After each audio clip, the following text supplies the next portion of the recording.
আসলে অনেকে আছেন যারা বেগুন পোড়ায় খান না, তো আমার অনেক বেগুন পুড়িয়ে ভর্তা করতে অনেক বেশি ভালো লাগে। আসসালামু আলাইকুম, হ্যালো এভরিওয়ান, সবাই কেমন আছেন? আশা করছি সবাই ভালো আছেন। আলহামদুলিল্লাহ আমি অনেক ভালো আছি। তো এই তো দুপুরে রান্নার জন্য চলে আসলাম। তো দুপুরে রান্না করব এই জন্য আর কি বেগুন পুড়াইছিলাম। তো বেগুনটা পুড়ায় হচ্ছে রাখছি এদিকে, আর এদিকে হচ্ছে আলু সিদ্ধ করতে দিয়েছিলাম প্রেসার কুকারে। তো আলুগুলো আমি ভালো করে ছিলে নিছি, নিয়ে হচ্ছে আজকে আমি আলু ঘাটি করব আর হচ্ছে বেগুন পুড়িয়ে ভর্তা করব। তো বেগুন পুড়িয়ে ভর্তা কারা কারা খান অবশ্যই কমেন্ট করে জানাবেন। আর হচ্ছে আমরা আমাদের উত্তরবঙ্গে আসলে এটা হচ্ছে আলু ঘাটি আমরা বলি, কার অঞ্চলে কি বলে অবশ্যই কমেন্টে করে জানাবেন। তো আজকে আমি আলু ঘাটি করবো হচ্ছে ডিম দিয়ে, এই জন্য অনেক ভালো করে আলুটা হচ্ছে মথে নিতেছিলাম। তো এগুলো হচ্ছে ভর্তার মতো প্রায় একটু মথে নিতে হবে, নিয়ে তারপরে হচ্ছে এখানে আমি পানি দিয়ে দিব। তারপর হচ্ছে এর মধ্যে একটু আমি হলুদ লবণ তারপর সবকিছু দিয়ে দিব, দিয়ে ওইদিকে আবার হচ্ছে পেঁয়াজ তারপর হচ্ছে রসুন সবকিছু দিয়ে তেলে দিব। তো কাজের ফাঁকে আরও একটা কথা বলে নিই, সেটা হচ্ছে বেশ কিছুদিন ধরে আমি পেজের সামনে কিছু নিউজ দেখতে পাচ্ছিলাম, সেটা হচ্ছে মুনতাহা হত্যাকাণ্ডের। তো আসলে এই ধরনের মানুষগুলোকে কি বলা উচিত, আসলে আমার ভাষা নাই।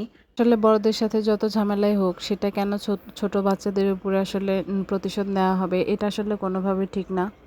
তো যাই হোক, এদিকে আমি কথা বলতে বলতে আবার চলে আসলাম এদিকে পেঁয়াজ তারপর হচ্ছে একটু তেজপাতা কাঁচামরিচ সব কিছু দিয়ে আমি এখানে হচ্ছে তেলে দিতেছিলাম। দেওয়ার পরে আজকে আমি মশলা ছাড়াই হচ্ছে আলু, আসলে কে কে খান আলু ঘাটি, কার কার পছন্দ অবশ্যই কমেন্ট করে জানাবেন।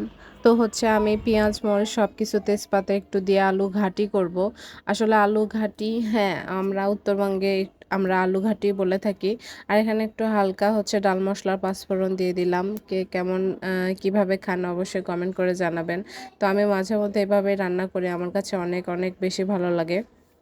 তো কথা বলতে বলতে আমি আলু ঘাটি হচ্ছে উঠাই দিছি, তেলে দিয়ে দিছি। দেওয়ার পরে এদিকে আবার আসছিলাম আমি ডিম ভাজতে। তো ডিম হচ্ছে এখানে ভেজে নেব, নেওয়ার পরে হচ্ছে আমি ডিমটা আজকে ভেজেই করবো আর কি, সিদ্ধ করি নাই। তো হচ্ছে এখানে ভেজে আমি হচ্ছে পিস পিস করে নিয়েছিলাম, নেওয়ার পরে তারপর হচ্ছে আমি ঘাটির ভিতরে দিয়ে দিছি। আসলে আমার রান্নাগুলো কার কার ভালো লাগে অবশ্যই কমেন্ট করে জানাবেন। আর হচ্ছে আরও একটা বিষয়, সেটা হচ্ছে বেশ কিছুদিন ধরে আমার পেজে একদম ভিউ কমে যাচ্ছে, কোনো প্রকারের কমেন্টও আসতেছে না।